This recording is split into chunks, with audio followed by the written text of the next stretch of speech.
Welcome to our It Takes a Village conversation with transporters and rescuers who help the native wildlife of Virginia. We're delighted you're here with us today. I have a great panel with me. I also have Connor, who all of you know, who is going to be monitoring the chat with us today. So if you have any questions for these wonderful volunteers that are helping transport and care for our native wildlife that come to the center and help with other organizations around the state, feel free to put it in the chat and Connor will hop on and share some of those questions with us. So first and foremost, I'm Meg Gamage-Tucker, the relatively new president at the Wildlife Center of Virginia. Honored to be here and definitely honored to have this great group of women. Actually, it's all women except for you, Connor, today with us, who do incredible volunteer work. They spend enormous amounts of their personal time, energy, and resources helping to rescue, to transport, and in many cases rehabilitate some animals in this wonderful state of Virginia. And one of the things we wanted to do was to share some of their stories, introduce them to you, and from the Wildlife Center, say a huge thank you to them and others like them that really help us make our work possible. We could not do what we do to treat and care for animals if we didn't have individuals like the wonderful women and men who come and bring animals to us literally from across the state so that we can work with them and then take them to other rehabilitators like Rockfish Sanctuary for some orphans and that kind of thing. So we are very honored by working with this great group. We thank all of those who do this work for us. And I'm going to ask this panel to introduce themselves and a couple of questions. Please tell us your name. Please tell us how long you have been doing this kind of work and what made you think that you wanted to transport or rescue wildlife? Why'd you get into it? So we're going to start with you, Jackie. Okay, I'm Jackie Estes, and I've been volunteering since about 2010 when we moved to the Stanton area full time. And I got into it because decades ago in another life, I was mostly in the Northern Virginia area, and every day I'd be going out through some of the area that was then under intensive development, Centerville, west of Fairfax. And every day I'd drive those roads and the carcasses of animals that had been driven out of their habitat were just too numerous to count. Snakes and squirrels and skunks and possums and birds and all because of the massive development. When we say destruction of habitat as something that endangers wildlife, well, it does in the long run, but it also does it in the short run. Sure. Because everybody's trying to escape the bulldozers and the graders and the trees falling, and they're dead in the road the next morning. So this was an opportunity to maybe undo some of that damage. Wonderful. Well, thank you for doing it. And thank you for that story. So what about you, Brenda?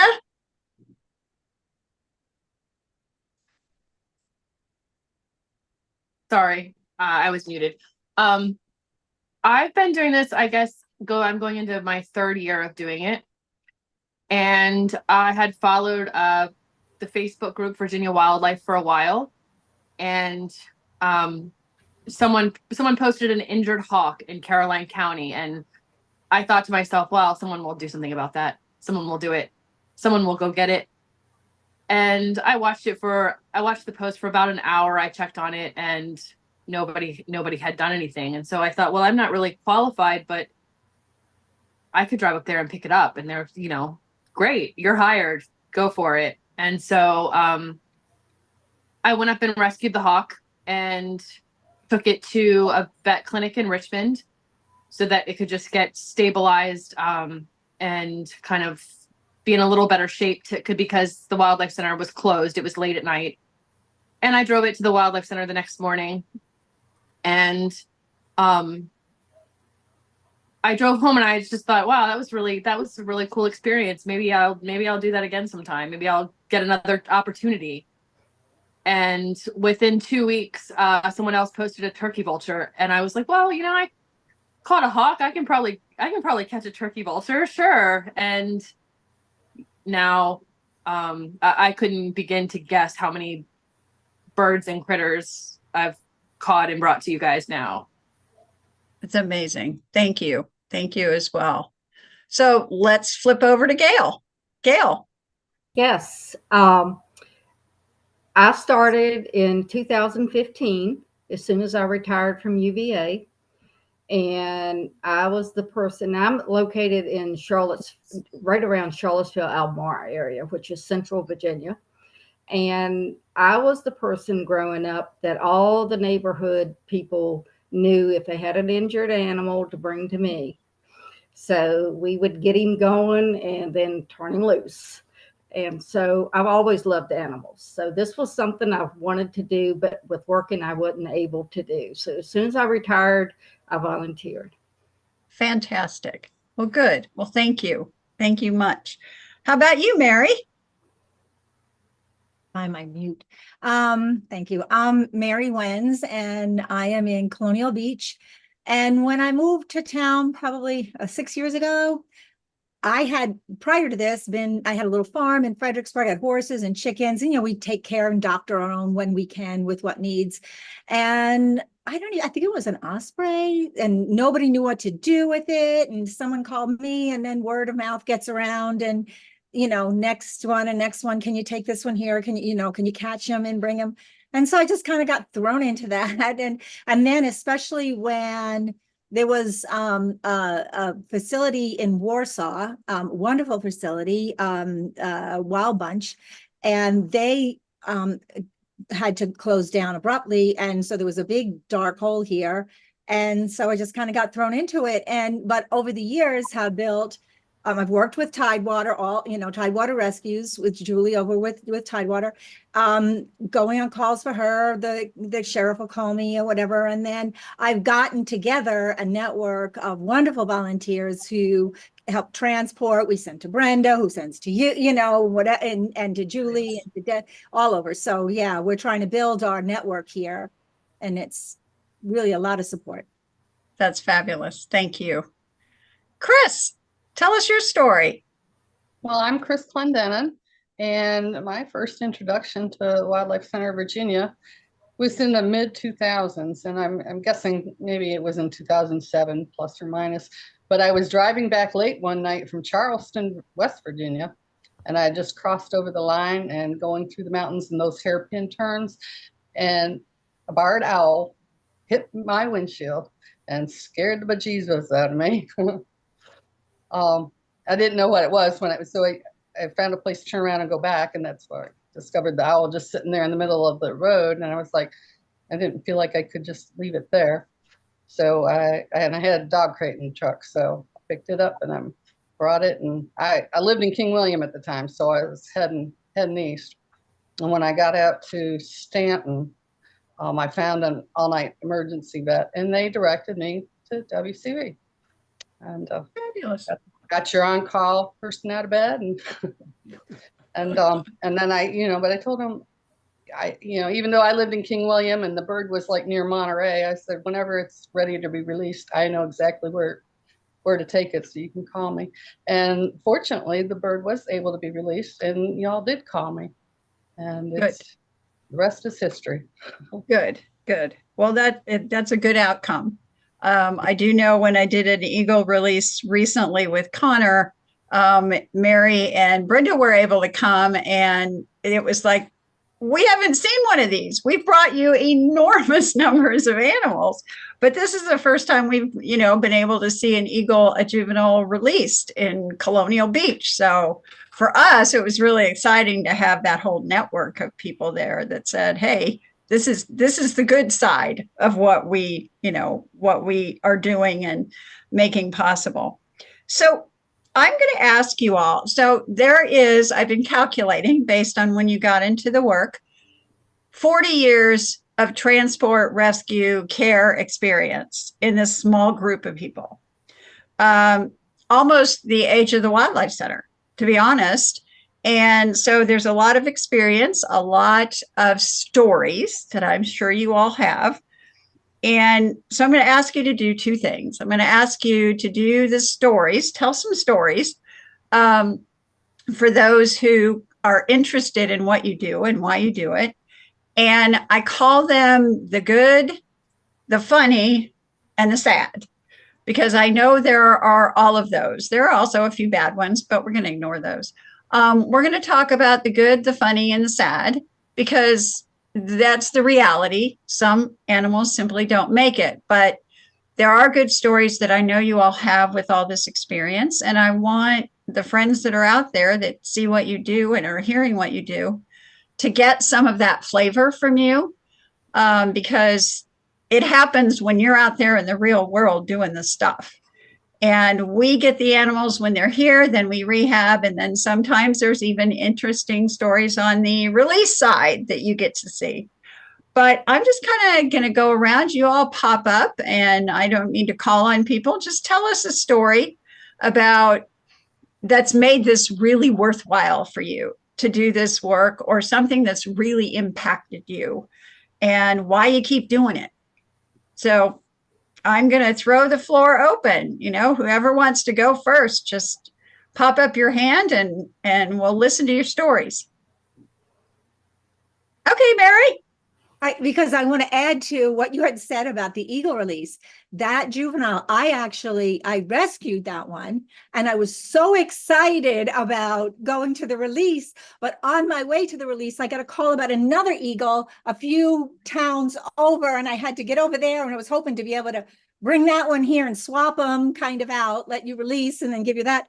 But that ended up being a wild eagle chase, because it ended up being a vulture that was fine. And so I missed it. But I guess I'll say one of the stories that made me really inspired and wanting to continue to do it is the one that I have sent some pictures and a little video, and I think Connor said he may attach it on later, with Hootie. Was a barred owl, local here to Warsaw, I believe. And the family, this wonderful family with kids, they had the man I had never met. There he is. I had never met anybody who could do such an incredible barred owl call. And he would call Hootie, he said, and Hootie would come into the tree right in the front lawn, and the kids all knew him. And one day they left the garage door open, and I guess maybe Hootie must have seen a mouse or something in there. That's what we're assuming. But he got caught up on some fly paper.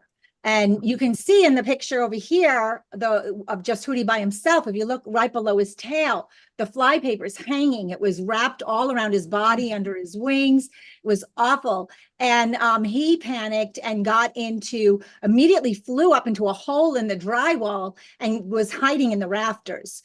So it was a big job. The family who got to know Hootie before were kind enough to remove more drywall. I mean, they pulled that garage apart so that I could get up into the rafters and get him. And first thing we did, now Julie then showed up from Tidewater, came and cut off the excess fly paper so it wouldn't get any worse. And then Hootie was sent to Deb Woodward, our wonderful Category 2 rehabber in New Kent, and she went through months, weeks or months of just painstakingly removing that, because as you know, the owls have to pass silent flight test. So any kind of debris on their wings will cause some noise when they're hunting. And so it took a while. And I think it was Christmas Eve that Hootie was finally able to be released. And man, was I bet he'd get emotional with that. It was just such a beautiful release, because, well, first of all, I think I had said in my email that it was kind of odd, though, that there were all of a sudden a whole flock of blue jays flocked into that tree that he loved. But then as he got in the tree, we could see in the distance another barred owl, and Hootie just hopped around the tree for a little while and then flew off with that other owl. And I'm guessing that was his mate, but it was just a beautiful one. It just meant a lot to me, that one, that owl. That is fabulous. What a great story. And what a great outcome. It was. And the That's family was just lovely. And the kids were all there. And yeah, it was Fantastic. What a great Christmas story. Yeah. I can't imagine it happening on a better day. Right. Okay, who's next? Who else has a good story? I have a barred owl story as well. I have multiple barred owl stories, but I had one last winter. We had a particularly cold for our area week or so, where the temperature had been, in the 20s for a few days. And a lady called and said that her neighbors were out of the country, but they had left a voice message that they were watching their security cameras and there was something weird at their koi pond. They couldn't tell what exactly was happening, but something was happening and it didn't look right. And could they go check? And so this barred owl had managed to get under their netting, their predator netting. So then he was in the water and he couldn't fly. He wasn't tangled in it. He just was stuck underneath it. And he'd been there for 2 days in freezing temperatures in this water.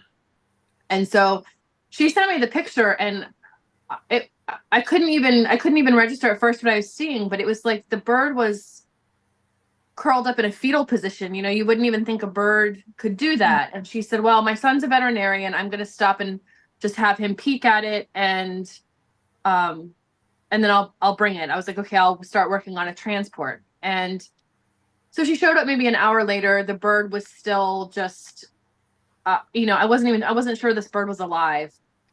And I explained to her that, this was very bad. Right. And, I said, I don't think there's anything that this bird is either it's kind of make it or break it. It's, it's either going to recover from this or it's not. And in the moment, it was obviously too critical to move anywhere. So I said, let me take it inside and just get it warmed up. Just see if I can, warm him up a little bit. So I put him in my incubator and I checked about a half hour later. I wish that I had sent photos, but I missed that memo. I'll send them later though. Okay. And so anyway, I peeked in the bathroom to check on him and he was sitting bolt upright, bright-eyed, like, what am I doing in this box in your bathroom, lady? This is crazy. And so he didn't have nothing was broken. Once he was warmed, he dried and fluffed up. So I took him to a local rehabber, Laurie, who's no longer rehabbing, but the woman who brought him to me, I can't remember her name, but she told me her son's a veterinarian. Her father was also a veterinarian, a really well-known local veterinarian, Locke Taylor. And he passed away a few years ago. He was in his 90s and I don't think he ever retired. I think he was still working a couple of days a week. And so she said when she was a kid, this was in the 60s, she's like, we didn't have wildlife rehabbers. She's like, so people brought injured animals to my dad and he did what he could. And so she said he had owls and at night after the kids went to bed, he would let the owls loose in the house and he would put live mice into the bathtub. And so that's how he would determine if they could be released. They would fly through the house and they would find mice in the tub. So I was very happy that owl made a complete recovery within a day or two. And we were able to release him back where he was found. And it was great. And we all loved Locke Taylor too. So it was just all around a really great experience. Well, how interesting. I wonder how he tested silent flight with the birds flapping around the house hunting for mice. I'm not sure if that was even something that he probably would have known at the time, but yeah, I thought, wow, live mice in the bathroom. That's really something. That is a true animal lover. Yes. True animal lover. Okay, Gail, you start. Thank you, Brenda. Gail, you start to share a story. My most memorable one is I got a call from Charlottesville that a lady had a bird that had gotten the netting that you put over gardens or something stuck around its neck, and it had gone up in the tree and snagged on a limb and could not get loose. And this lady had called the police department, they had called the SPCA, and they had called animal control, and no one could help her. So she called the Wildlife Center, which gave her my name. And when I spoke to her, they told me that they thought if they had a truck, they could get the bird. So my husband and I go over and I pick up and I look, and it's on a slope, and the bird's about 20 to 25 feet up in the air. And I said, we need a bigger truck. So I thought, well, they've called all these people and couldn't get help. So I called the local fire station and spoke to the shift commander, explained who I was and what we needed. And he said it was against the law for them to go on a personal property, but if they could reach it from the street and they didn't have an active call, that they would come. So about 15, 20 minutes later, here comes this big ladder truck with this whole crew of men. They got up on the sidewalk, and by then all the neighbors have kind of converged to see what's going on. And they start rolling out the ladder, and they were wondering if it's going to reach. It reached with about 6 feet to spare. And they were very careful, went up and got the little bird, brought him down. We got the net off of him, and I took him to the Wildlife Center. So what kind of bird was it? I think it was a robin, if I remember correctly. So Well, good for them. Yes. And so then after that, I called the shift commander back to thank him. And I asked him if it would be all right if I wrote a little blip for the paper to thank him. And I did. And he was very appreciative, but everybody was really nice. I mean, they went beyond and beyond to get that little bird. That's fabulous. What a great story. Yeah. I mean, and he knew what the rules were, but he still figured out a way to be helpful. Yeah. They got it That's up wonderful. as close as they could to the yard grass on the sidewalk and started rolling out the ladder. And the guy, I mean, he had to walk, almost parallel to get it up through there with us. It was sloped some, but not a lot. And he got right up there next to the bird, was able to get him off and bring him home, bring him down. Who knew that it was illegal to go on private property with your fire truck? Unless it's an emergency, it is, apparently. Well, we just learned a lot today. But they were willing to try, and they were able to do it. So Yeah, that's fabulous. Well, good for them and good for you. Thank you. mhm. Chris, Jackie, want to share a story? Well, Okay. I'm thinking of my favorite one was I don't actually even remember the animal that I was transporting to you, but for some reason it was like the end of the day, a butterfly hit my windshield while I was driving and slid down and got its wings stuck between the trim and the window underneath the wiper. And I worried about that thing. I just, because I felt like there was a time crunch. I think I didn't feel like I could just pull over, and there was some reason I felt like I couldn't. But when I got there and I, gave you all the real patient, and I went and I saw that the butterfly was still alive, and I said something to the tech, and she came out, and she immediately went and got your vet, who came out and gently was able to extract the butterfly from the windshield trim, and took it in and kind of revived it and stuff, and watched it for a little while. I checked on it later, and unfortunately it did have some wing damage, so y'all humanely euthanized a little swallowtail butterfly. And that's like my favorite story. It says so much about y'all, because it became a patient, but it wasn't, to me, it wasn't official, it was just, anyway. Whoa, what a great story. Thank you for sharing. And the team here is fabulous. I have to say, I'm amazed every day with their commitment to doing what's best for any animal or creature I guess we move beyond the animal concept when we talk about creatures and insects that come through the doors. So thank you for sharing that. And I'm glad it was such a memorable experience. And I hope the animal that you transported to us actually had a good outcome as well. Hope so. Whatever it was. I have no recollection about that. It's kind of funny. It's okay. All right. What about you, Jackie? What's a good story from you?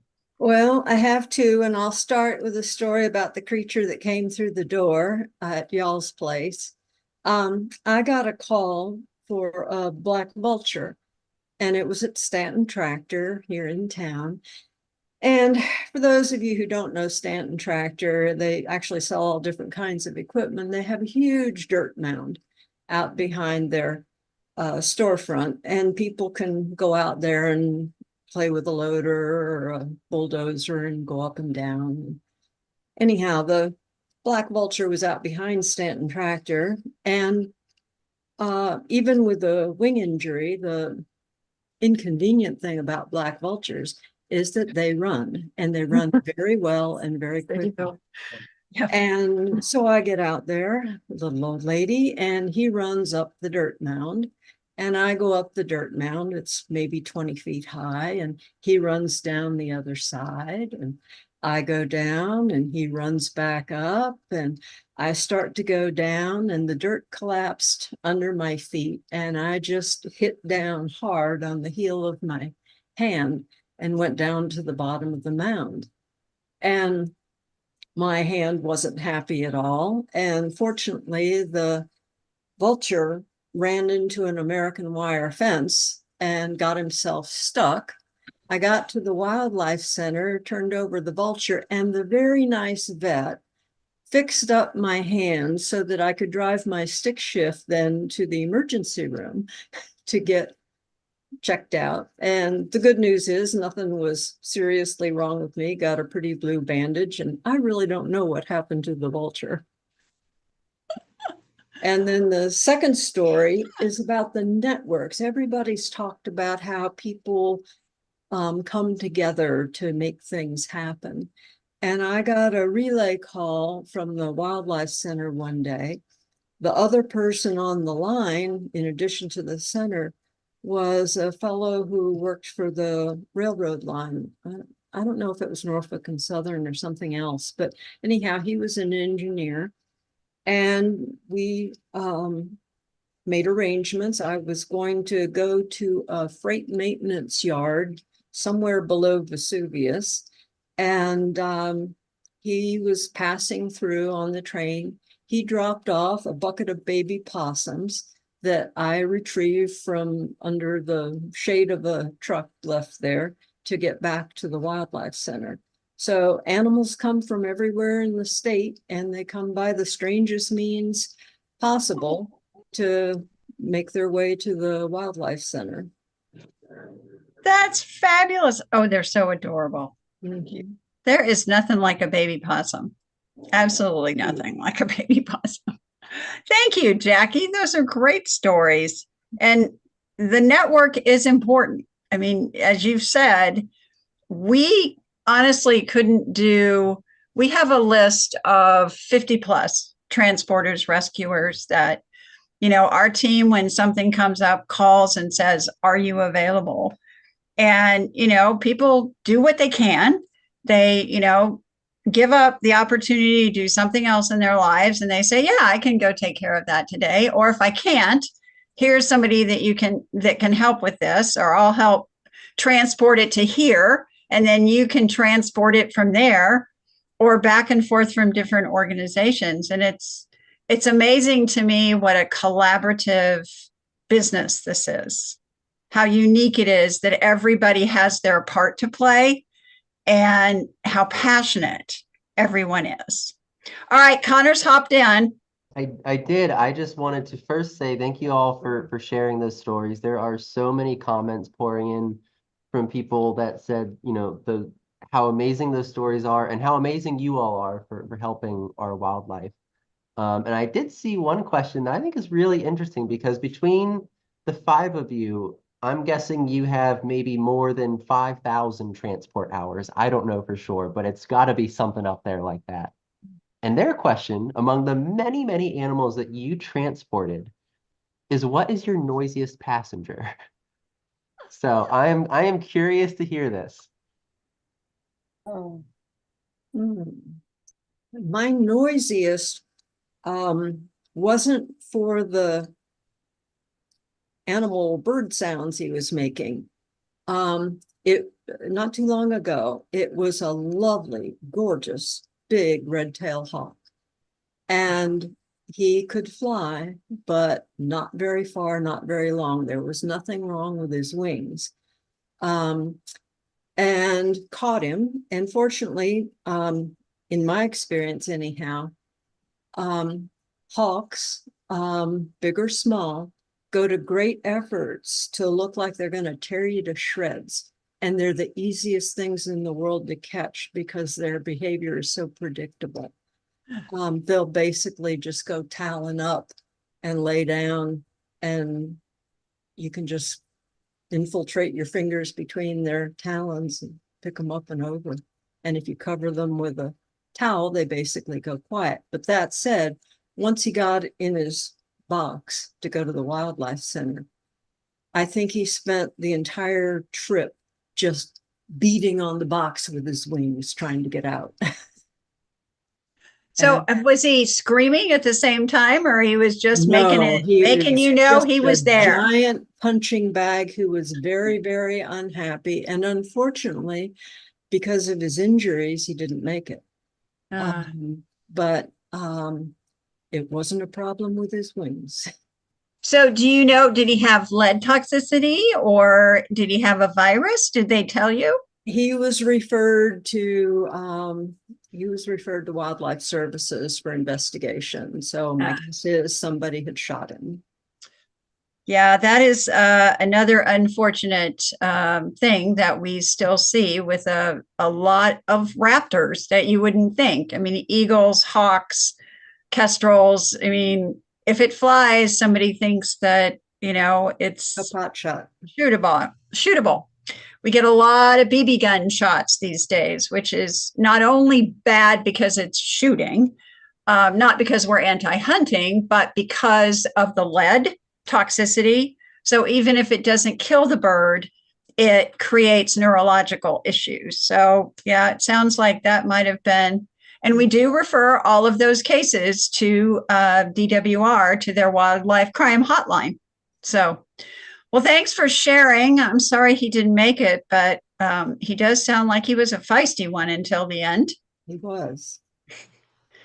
Who else had a really loud creature? Red-shouldered hawks, without fail, scream about everything. They're another one that they're usually easy, they're on the docile end for raptors, but I've certainly been carrying one out of the woods and it is just yelling the whole time. Leave me be. What are you doing to me, human? Yes. And oh, go ahead. Oh, herons also. I transported a great blue heron just last week, and I helped the finder to transfer it from her crate that she had gotten it into to my vehicle. And it was funny because we were in front of her house, there were kids walking to the bus, and this great blue heron is just like, has gone full dinosaur in this lady's yard. It is like wings out, neck stretched, screaming, and not screaming, but I don't know how to describe it. Dinosaur noises is the best I can come up with. I like that. I like the dinosaur concept because they kind of do. And, herons, they don't do well in human care. So that's probably, the next phase is, okay, if my dinosaur-like behavior doesn't work, what's going to happen to me next? Right. Brenda, All right, there was one more. I know you've got one to hop on here with, Connor, but Mary was like, yeah, I got one. Uh-oh, you're muted. Just a quick one, because it It was a baby cormorant. And I don't know if you've ever heard the sound of a baby cormorant, but when they demolished the 301 bridge, a bunch of them were just blown out of their nests and orphaned. And so a boater found one. It sounds like a human baby crying. And I did not know this, and I didn't expect it. And it was the most painful drive because my ovaries hurt the whole way because it just sounded like a little baby. Oh my gosh, it was, yeah. You never heard a bird until you heard a baby cormorant crying. No, I've never heard that. So yeah, I I'll think send I'm you, glad I'll I've send you a avoided. video. Okay. Okay. All right, Connor, what else? I was just gonna jump in. Brenda, you mentioned red-shouldered hawks. A couple of our team members, our front desk said they always know when a red-shouldered hawk is coming through the doors because they can hear it before they see it. Yep. And Mac, one of our rehab team members, our rehab team lead, she said that she wears an Apple Watch. And whenever she's working with red-shouldered hawks, it tells her that her environment is too loud. So it backs up what you said about them being very loud. Yes. Yes. There you go. There you go. Did you have more questions, Connor or Chris? Gail, do you want to share loud story? Well, the only thing I think about it loud is often the turtles make a lot of noise when they're in transport. Not vocal noise, but they're knocking around in their boxes and stuff. And I had one slider that I actually was taking to release, and you had put it in. So it was a plastic box with a lid on top that snapped on, and it just happened to be a time when I was almost to where I needed to be to release it, and my car broke down, and so I had to get towed. And so the tow truck driver came to tell me, and so I went to get the box out from behind my seat, and the turtle, in all of its knocking in the box, had tipped it over, got the top off, and was nowhere to be seen. And that also qualifies for the only animal that's ever gotten loose in my car. But I did finally find it underneath the back seat, and all was well. But you could have seen the look on my face. I'll bet. The driver's like, why do you have a turtle in the back of your car? Yeah. Well, I mean, I talked it up because I needed to have permission to carry it in his cab with me. But I was like, it's not here. Uh-oh. I took a turtle to our board chair's house on a mountain to release. And by the time she met me, because she was going to release it by her house, I said, this turtle is ready to go. And it was just banging back and forth like crazy, saying, okay, I'm ready to go. You said I can go. Let me out of here. So yeah, definitely get it. They have a way of making themselves known. Yes, they do. Gail, did you have one? Oh, there you go. Okay. The one that comes to mind is we were transporting, got a call about a brown bat that they found on their doorstep. And it was early March. It was really cold. And I asked the man if he had a box or should I bring something. No, he had a box. So we met him on the road, and he had him in a 12-pack beer box, but he was wrapped up, and I looked and he was just laying there. So I said, okay. Usually a lot of times my husband will go, and when he goes and drives, I have the little critter or whatever either strapped in the back seat or on my feet. So I thought, well, if he's cold, I'll put him on my feet where the heater can warm him, get him warm. Well, somewhere close to Crozet, he started fluttering. And usually I read my Kindle when we're going down the interstate. And I happened to be reading when he started fluttering, and all of a sudden the box top came up, the bat came out, went up my leg, and I was right at the spot on my story. I was reading a vampire book, and the vampire was coming. So here I had a bat up my leg. So I took my jacket and I put it over it, and I grabbed the little bird, the little bat up in my jacket, and held him on my lap. And you could see the jacket just pointing every now and then, where he was trying to get out. So when I got to the center, I just gave him my jacket. I said, he's in there and he's ready to go. So he was fine. He was just cold. So they found he was in the migration mode or something. I can't remember, but they were able to release him. Okay. Well, I did say there were funny stories here too. So this is definitely one of the funnies. Yeah. Thank you. Connor? No other questions at this point. I was just going to jump in to share my noisiest transport very, very quickly. Was a pileated woodpecker that I released, and it was in a wooden crate container for it. And the release site was 45 minutes away. So you can imagine this very large woodpecker was vigorously pecking the entire time I was on my way to the release site. So that was certainly my loudest patient. But I'll keep monitoring the chat, but no other questions at this point that I'm seeing. Okay. So here's another question that I have for you all. What advice, because people are, saying thank you so much for what you're doing and how they appreciate your work. What advice, if somebody wants to do this kind of work, what advice do you have for them? What should they think about? What should they be prepared for? What are 2 or 3 things that you've learned along the way that you say, be ready for this, or, this is hard, or this is the good stuff? What are some pointers that you might have for somebody who else wants to do this work? Because we need more of you out there in the world. So we're encouraging, but we also, want to deal with the reality. So, Brenda. One of the realities that I try to prepare new volunteers for is that sometimes humane euthanasia is the rescue. I feel that I believe in euthanasia as rescue, as a treatment option. I think that sometimes it's the greatest gift we can give these animals. And I try to prepare people that, we do have many successes, but I would say that most of our transports are not successes in the sense of the animals being released back to the wild. However, every transport is successful in relieving that animal's suffering. So I think it's important that, I just think it's important that people understand that. You get a lot of people who have, oh, well, this little bird has a broken wing. Like, can't they just amputate it and we'll keep it as a pet? And I am always just encouraging people to consider the quality of life of these animals while they're in captivity, and just to understand that,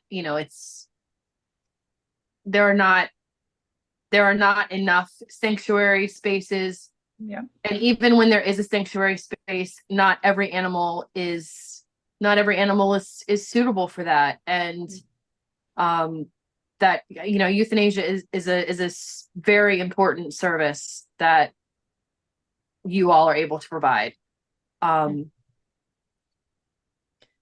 Thank you for that. I know it is hard when, we're having these conversations and I say, what was the outcome?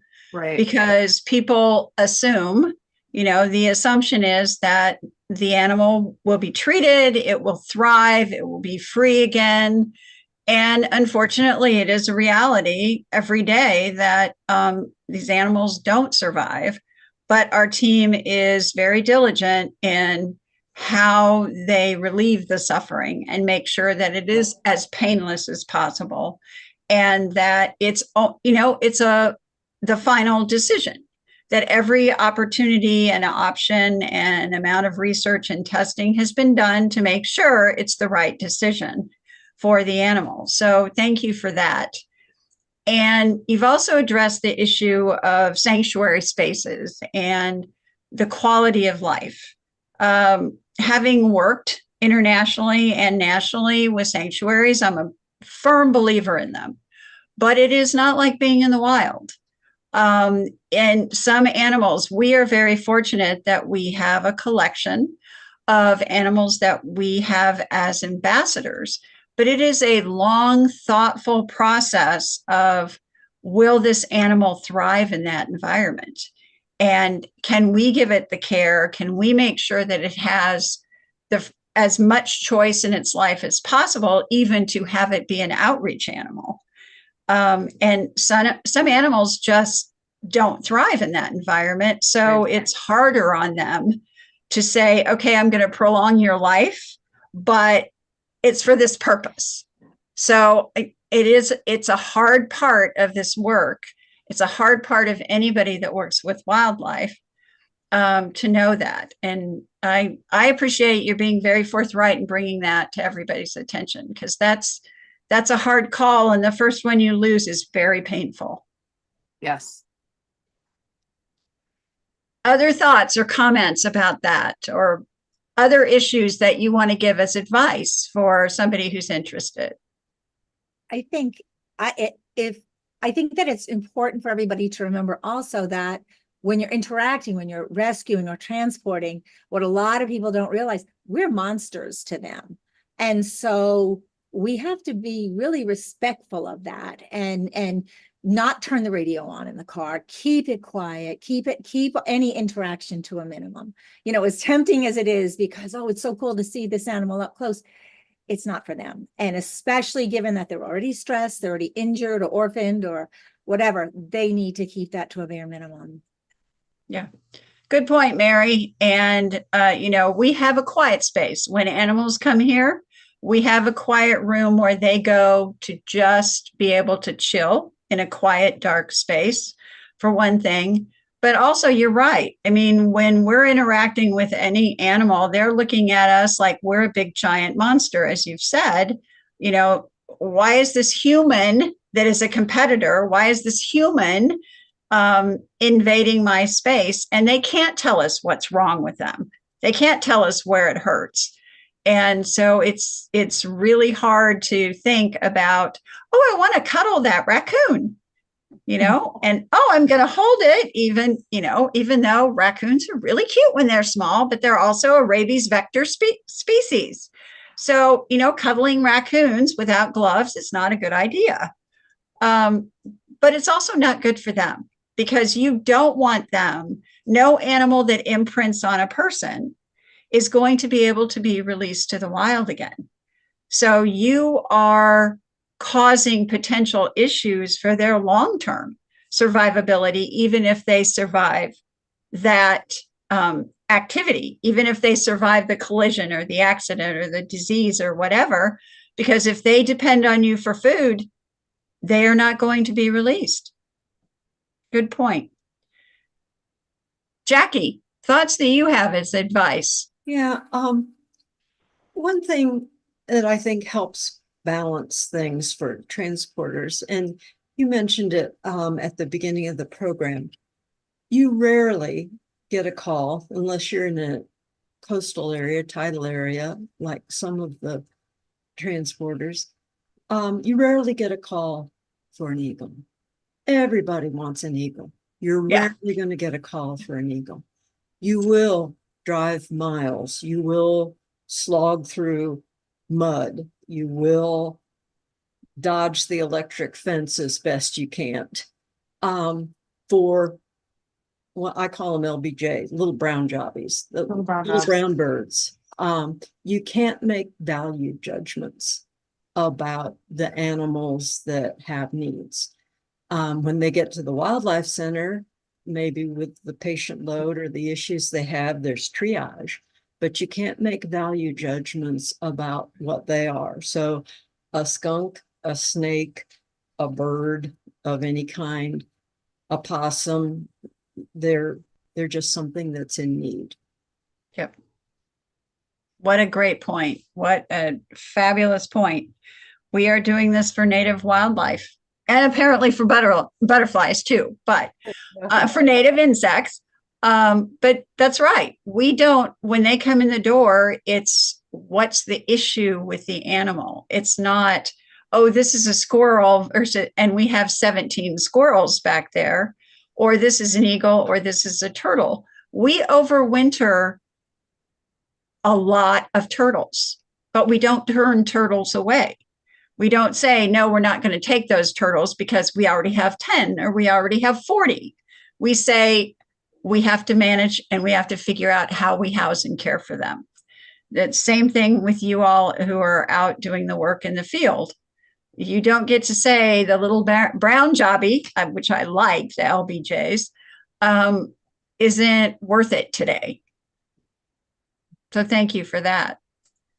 Chris, Gail, thoughts that you have? Well, I was just thinking of, I guess in the course of working with lots of rehabbers and transporting for them, I have learned, and so my advice would be for the driver, the transporter, to contact the Wildlife Center personally when they're, have the animal on the way. And I only say that because I've had people that will call and tell you one thing, and then they'll tell me something, or I'll have a different arrangement. So, and this hasn't happened in a long time, but y'all might be expecting me with the animal at a certain time frame, and maybe I picked it up on my way to do something. And I mean, that rarely ever happens nowadays, but I had that experience long ago. And so I made a habit of just contacting y'all directly, so that there's no confusion about what I've gotten when I'm coming. Okay, well, that's a good hint. And our team up front, I have to say, our front desk people are fabulous, as and our techs. And I'm just amazed at the knowledge they have and the questions that they try to answer and things they try to manage even before somebody says, I have this animal to bring to you. But I do think it's helpful to coordinate, especially, Mary, you're talking about these networks and how they're growing, and, everybody's saying these people that are working together. It's just good to make sure that we're all on the same page. There's no unusual expectations, and that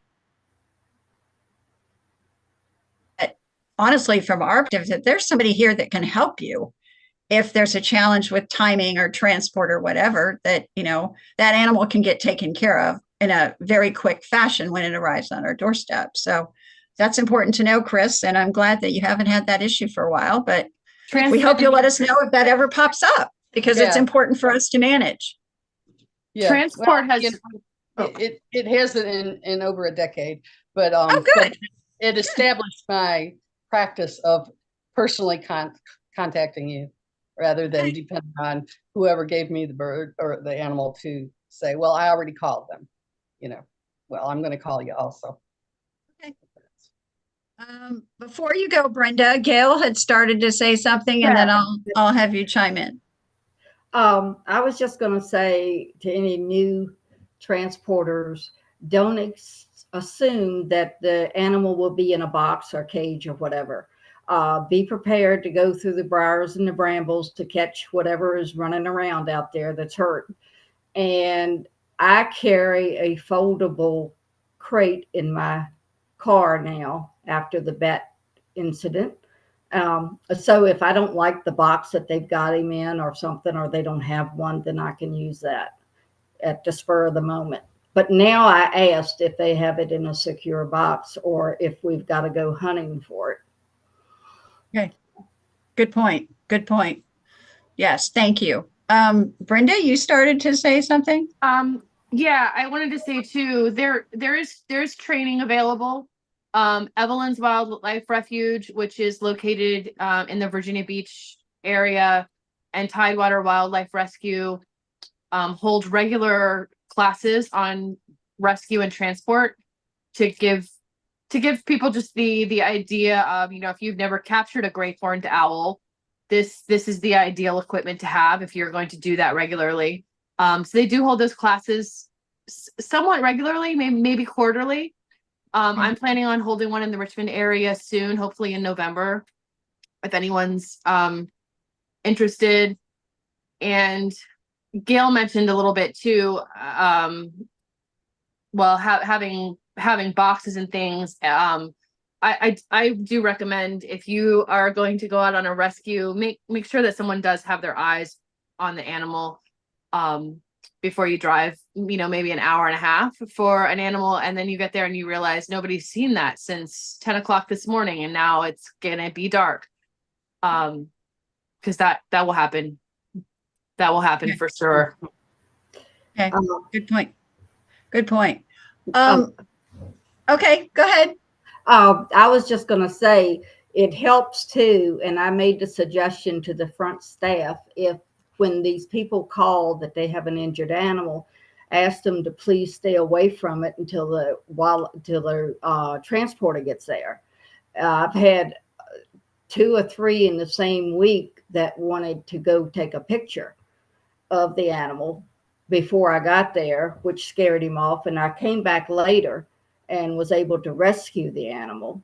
And then I had another one that took a picture of him, of another hawk, and I wasn't able to find that one. That's a good point. Yeah, extremely important too. Because again, back to, the point that was made earlier, this is stressful. Having people hover around and be close to them is adding to the challenges that they are facing, being sick and hurt and damaged. So extremely good point. Connor, did you want to share something else, another question or thought? Yeah, just knowing, how much of a personal commitment you all have made to helping wildlife and, the emotional toll it can take, kind of like you talked about, there is, a lot of sad things you see in the course of rescuing and transporting wildlife. What sort of boundaries do you set up for yourself to make sure that you're not getting burnt out, that you're still able to do the things that you do without feeling like it's becoming too much of a burden for you or too much for you to handle? Good point. I will say I personally I work very closely with Julie Wobig, who's in Tidewater Wildlife Rescue, and Mary as well. I think that all of us, I know that I have times when I will tell Julie or Julie will tell me like, hey, today's off limits. Like, don't, we're all, I think, really good about communicating that to each other. I know the front desk, I have told them before, like, hey, I'm going to be out of town, and I will literally not get a single call. Like, that's how good they are about making sure that, that's known. So I think that communicating with other rescuers and transporters, letting them know when you need time, whether it's because you have just another obligation or you're feeling overwhelmed. I personally raised baby raccoons this spring as a beginner rehabber. I couldn't do anything else. I was like, I'm sorry, I can't. I have raccoons because they're highly demanding, they're highly messy, and I was like, unfortunately, this is all I can do is raise raccoons. I don't know how mother raccoons do it, But letting people know, or in the height of baby season when Julie raises baby songbirds, and I know, like, okay, she's feeding those baby songbirds every 20 minutes from sun up to sundown. She can't be running around catching eagles. We're gonna have to find somebody else to do that. So I think that covering for each other is working together and covering for each other is really successful. Networking, talking to each other, And not being afraid to say no. Not being afraid to say no. Afraid to say no. Yep. One thing that I'll add, it is hard. You see some terrible injuries, and you get the flash of the heron with the badly mangled foot, falling on his face, trying to get away from the monster who's trying to catch him.